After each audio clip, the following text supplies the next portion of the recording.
अपनी जान कहते हैं।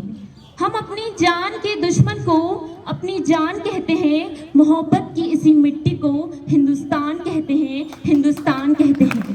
जो दुनिया में सुनाई दे उसे कहते हैं खामोशी, जो आंखों में दिखाई दे उसे तूफान कहते हैं। जो ये दीवार का सुराख है साहब, जो ये दीवार का सुराख है, चाइना, अमेरिका, पाकिस्तान साजिशों का हिस्सा है, मगर हम इसे अपने घर का रोशनदान कहते हैं, अपने घर का रोशनदान कहते हैं। परम सम्माननीय अध्यक्ष महोदय, सभा में उपस्थित सभी गणमान्य व्यक्ति, मैं चंचल कंवर देश प्रेम और राष्ट्र निर्माण के उपलक्ष्य में अपने कुछ विचार साझा करना चाहूंगी। आजादी, आजादी का असली मतलब वही समझ सकता है जिसने कभी गुलामी की हो। हम सौभाग्यशाली हैं कि हमने स्वतंत्र भारत में जन्म लिया। यूं तो आजादी की लो 1857 में ही चल चुकी थी, जो मिसाल बनकर 1947 में हमारे देश को आजाद कर लाई। प्राचीन, मध्यकालीन और वर्तमान भारत के उदाहरणों से स्पष्ट करना चाहूंगी कि जब हम फिरंगियों के फेरे में फंस गए थे तो रंगदे बसंती चोला की एक आवाज पर टोलों के टोली उमड़ आते थे और उनके वंदे मातरम के नारों से खून में आने वाला 5-5 डिग्री का तूफान अंग्रेजी शासकों की जड़ों में तूफान ला देता था। लोग मर जाते थे, मिट जाते थे, फांसी चढ़ जाते थे, तो वो भी अपनी देशभक्ति साबित कर रहे होते थे, क्योंकि ये उस दौर की देशभक्ति की कसौटी थी। उसके बाद 62, 65 और 71 के युद्धों में अपना सुहाग गवा देने वाली औरत, जब घर के हालात ये हो जाया करते थे कि प्यार भी भरपूर गया, मांग का सिंदूर गया, नन्हे नौनिहालों की लंगोटियां चली गई, छोटी छोटी बेटियों की चोटियां चली गई, बाप की कमाई गई, भाई की पढ़ाई गई, ऐसा एक विस्फोट हुआ पता ही चला नहीं, पूरे जिस्म की कई बोटियां चली गई और रात के लिए तो एक आदमी मरा है साहब, किंतु मेरे घर की तो रोटियां ही चली गई, किंतु मेरे घर की तो रोटियां ही चली गई वाले हालात होने के बावजूद भी एक माँ अपने बेटे को सरहद पर दुश्मनों की धज्जियां उड़ाने के लिए भेज दिया करती थी और उसे पत्र लिखाकर ये भेजा करती थी कि अम्मा ने पत्र लिखा है बड़े ही चाव से, पुत्र मेरे ना घबरा जाना, 1 इंच भी पीछे ना हटना, चाहे इंच इंच कट जाना, चाहे इंच इंच कट जाना। इस तरह पूरा परिवार अपनी देशभक्ति साबित कर रहा होता था। तब देश बलिदान मांगता था, तब देश लड़ जाने को कहता था, तब देश मर जाने को, मिट जाने को, फांसी चढ़ जाने को कहता था, किंतु आज देश लड़ जाने को नहीं कहता, आज देश मर जाने को, मिट जाने को, फांसी चढ़ जाने को नहीं कहता, बल्कि मेरे विचारों में है कि यदि कोई व्यक्ति अपना काम पूरी ईमानदारी, पूरी मेहनत और पूरी लगन से करे ना, तो वही सबसे बड़ा देशभक्त है। मैं नहीं मानती कि फेसबुक और व्हाट्सएप की डीपी को 3 रंग में रंगना ही देशभक्ति है, और यदि आप कहेंगे कि साल में 2 बार हाथ में तिरंगा ले लेना ही देशभक्ति है, तो मैं पूछना चाहूंगी, फुटपाथ पे रहने वाला वो बच्चा ट्रैफिक की छांव में नंगे पांव में जब तिरंगा बेच रहा होता है, तो क्या आप इसे उसकी देशभक्ति कहेंगे?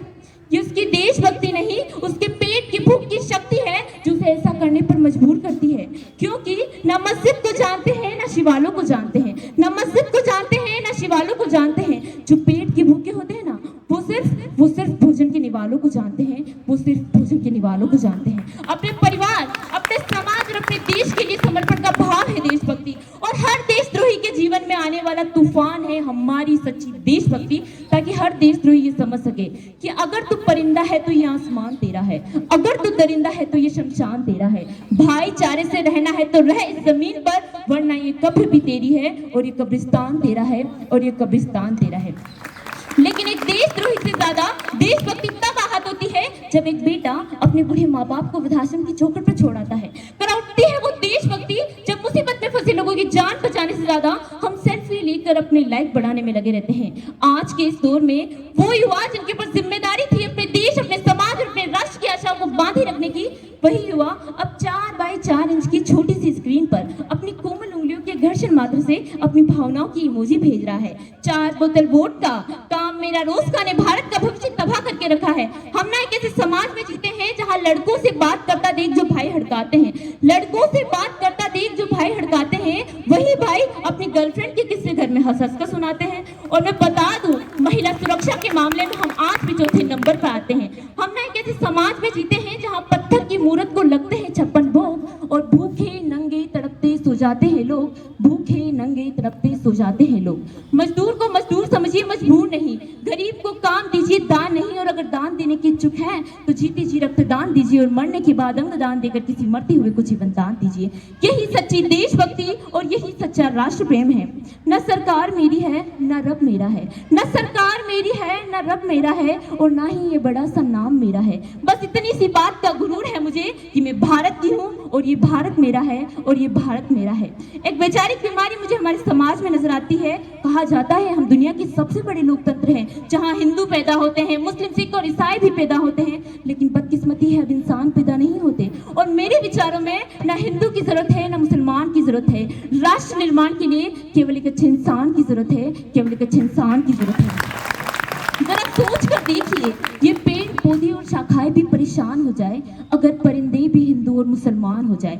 एक शैक्षणिक बीमारी भी मुझे हमारे समाज में नजर आती है, और बड़ी ही आश्चर्य की बात है कि जिस देश ने पूरी दुनिया को तक्षशिला और नालंदा देकर के विश्वविद्यालय शिक्षा की बुनियाद रखी, आज विश्व के 100 सर्वश्रेष्ठ विश्वविद्यालयों में हमारा एक भी विश्वविद्यालय खड़ा नहीं हो पाता। जहां एक और हमारे पास IIT, IIM और NIT जैसे शिक्षण संस्थान है, तो वहीं दूसरी ओर इस देश के गरीबों को बेरोजगारी की जमात में खड़ा करने के लिए उनके हाथ में सर्व शिक्षा अभियान का झुंझुना पकड़ा दिया जाता है। और मैं बता दूं, इस शैक्षणिक बीमारी का केवल एक कारण, और वो ये कि हमारे देश की शिक्षा नीति केवल 2 तरह के लोगों के लिए बनती है। पहले वो जो विद्वान है और दूसरे वो जो धनवान है। इसी तरह की कई गजब की बीमारियां हैं, और इन बीमारियों की जो जड़ है ना, वो है हमारा अंधविश्वास। और मेरे विचारों में जब तक इस देश का युवा अपनी सफलता के लिए मंदिरों में जा जाकर नारियल फोड़ कर भगवान को रिश्वत लगाता रहेगा, हमारे समाज का शिक्षित वर्ग ही बिल्ली के रास्ता काट जाने पे खड़े हो जाना, अपनी जाति अपने धर्म को ऊंचा मानकर दूसरों के धर्म की अवहेलना करता रहेगा, तब तक इस देश से न तो विश्वास खत्म होगा और ना ही हमारा राष्ट्र निर्माण संभव होगा।